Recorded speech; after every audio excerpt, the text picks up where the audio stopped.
Ça fait 5 ans que j'ai commencé à investir en bourse et si je devais recommencer à zéro aujourd'hui, il y a 4 étapes hyper importantes que je respecterai pour investir sereinement et avec les bonnes méthodes. Et c'est de ces 4 étapes dont on va parler aujourd'hui. Donc si vous êtes investisseur débutant ou que vous n'avez pas encore commencé à investir, je pense que cette vidéo va vous être utile. Avant toute chose, si mes vidéos vous plaisent, pensez à vous abonner et à activer les notifications pour ne pas louper les prochaines vidéos. Donc première chose hyper importante que je ferais si je devais recommencer à zéro aujourd'hui dans l'investissement, c'est déjà de m'assurer que j'ai une bonne gestion de budget, une gestion de budget qui soit quasi parfaite.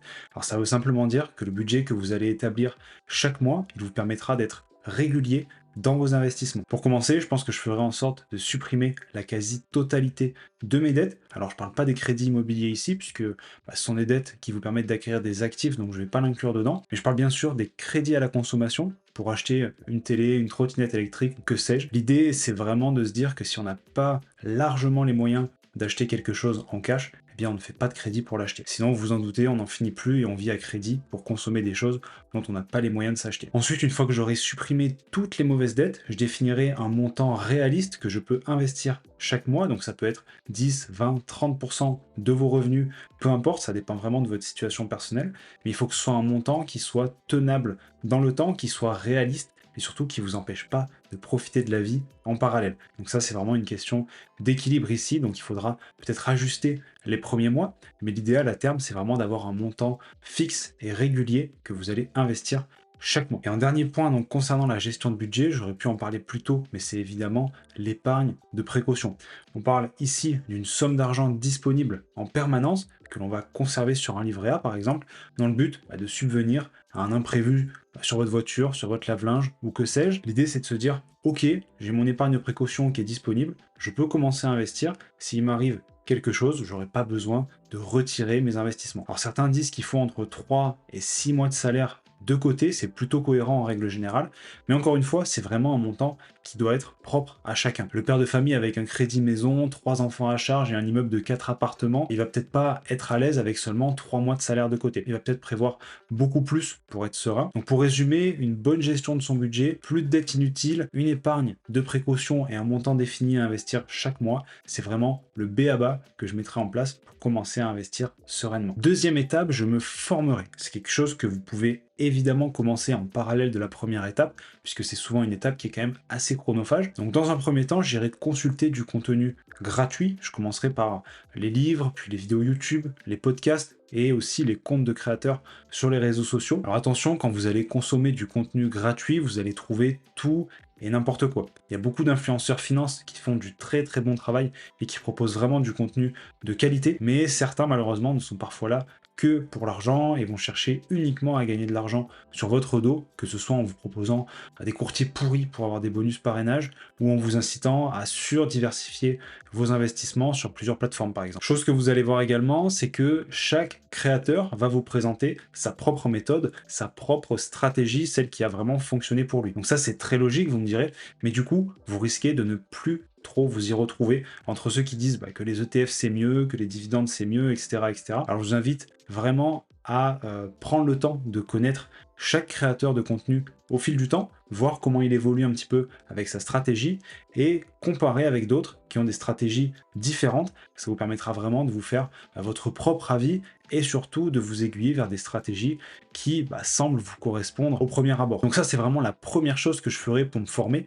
Et ensuite, si ça ne suffit pas ou que je me sens pas encore à l'aise, par exemple, je me dirigerai pourquoi pas vers un accompagnement ou une formation payante avec une personne que je connais déjà un peu via les réseaux et que j'ai pu voir évoluer et qui explique une stratégie qui correspond à ce que je recherche. Donc ça permettra vraiment d'affiner vos connaissances de manière plus précise et ça va aussi vous faire gagner beaucoup de temps et de confiance en vous, puisque logiquement, quand on achète une formation ou un accompagnement, on passe à l'action dans la foulée. Alors attention, pour clôturer cette deuxième étape, j'aimerais juste vous rassurer sur le fait que même avec des heures et des heures de formation gratuite ou payante, vous allez faire des erreurs en investissement. Ne pensez pas que parce que vous avez acheté une formation, tous vos investissements vont être parfaitement réussis.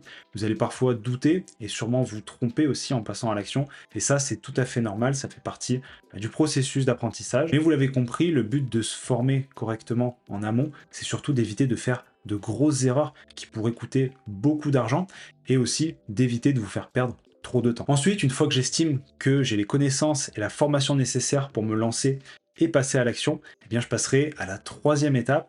Je définirai correctement mon profil d'investisseur et une stratégie d'investissement qui soit adaptée. Ça, vous l'avez compris, c'est quelque chose qui va mûrir petit à petit dans votre tête pendant que vous allez vous former, puisque j'imagine que si vous souhaitez investir, c'est que quelque part, il y a déjà quelque chose qui vous motive et vous avez sûrement déjà des objectifs à long terme qui sont à peu près définis. Donc ça, c'est une étape très importante, puisque si vous commencez à investir avec une stratégie qui n'est pas adaptée à votre profil, et au bout de quelques mois, vous allez vous rendre compte que vous n'êtes pas à l'aise avec votre portefeuille, vous avez une stratégie peut-être qui vous stresse un peu ou qui vous prend trop de temps, et au final, vous allez changer de stratégie tous les 6 mois, tous les 1 an, parce que vous ne savez pas réellement dans quel but vous faites tout ça. Et donc votre portefeuille, qu'est-ce qui va se passer? Il risque de stagner, voire même de sous-performer à ce moment-là. Donc vraiment, cette étape, elle est super importante, elle va vous permettre d'économiser beaucoup de temps à l'avenir. Donc posez-vous, mettez au clair vos objectifs sur un papier, par exemple, et vous vous dites, ok, est-ce que je suis prêt à prendre tel niveau de risque? Est-ce que je veux une stratégie qui me demande plusieurs heures d'analyse par mois? Est-ce que je veux un portefeuille bon père de famille qui soit plutôt défensif? Est-ce que je veux vivre de mes investissements?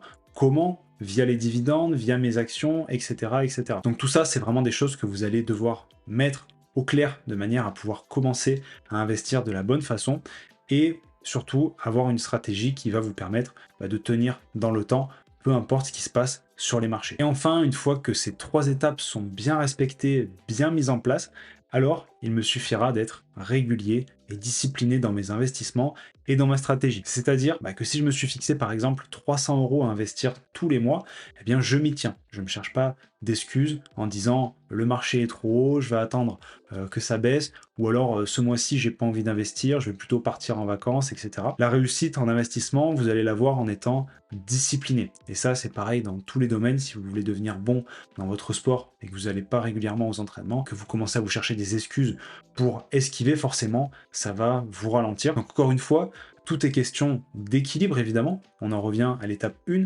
mais si vous avez défini correctement votre budget, alors vous devriez pouvoir investir tous les mois, tout en profitant de la vie en parallèle. Donc voilà, dites-vous que si vous tenez cette discipline sur 5, 10, 15, 20 ans, il y a très peu de chances que vos investissements ne soient pas bénéfiques et que vous n'ayez pas de résultats. Alors attention, votre stratégie d'investissement, il faudra évidemment la respecter et la tenir au maximum, mais elle ne doit pas non plus être figée. Si votre situation professionnelle ou personnelle venait à évoluer, par exemple, vous avez une promotion dans votre travail, vous déménagez à l'étranger, vous venez d'avoir 1, 2 enfants, peu importe, alors il faudra peut-être repenser votre stratégie.